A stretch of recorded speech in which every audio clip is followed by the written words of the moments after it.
s'apprête à délibérer, l'audience est suspendue. Veuillez vous lever.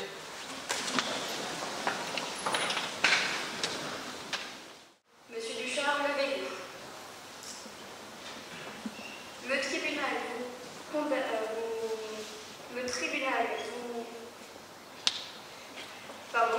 Vous êtes donc coupable des faits qui vous sont reprochés.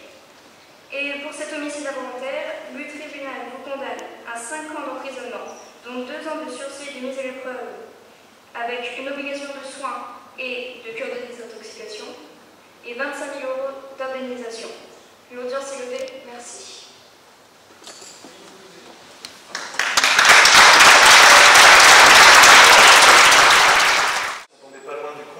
Si mes souvenirs sont bons, alors c'était encore à l'époque des peines planchées, si mes souvenirs sont bons, en l'occurrence, le prévenu a écopé d'une peine d'emprisonnement ferme de 4 ans.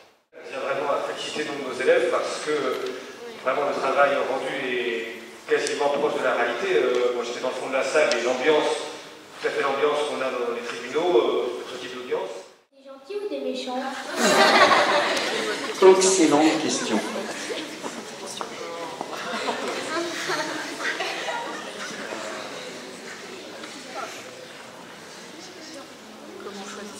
Alors, l'avocat peut intervenir dans un dossier à plusieurs titres.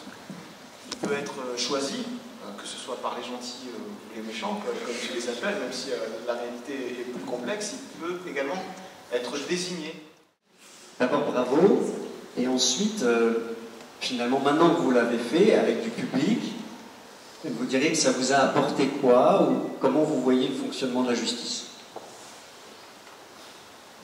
Pas facile.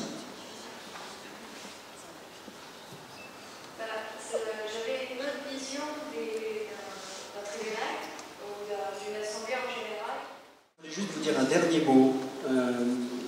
C'est par rapport à ce que j'ai entendu sur la défense. L'avocat, c'est peut-être pas ce que j'imaginais.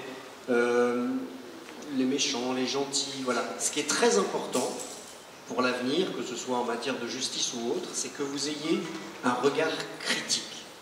C'est-à-dire que les images qu'on vous balance en permanence, que vous allez chercher aussi sur les réseaux sociaux, mais aussi ce que vous entendez, vous vous posiez toujours la question, est-ce que c'est vraiment, est-ce que c'est vrai? Voilà. Et que vous fassiez votre propre opinion. C'est ça un peu être un juge aussi, hein, c'est écouter différentes versions et puis se faire sa propre opinion et ne pas prendre tout ce qu'on vous lance, tout ce qu'on vous montre comme étant parole de vérité.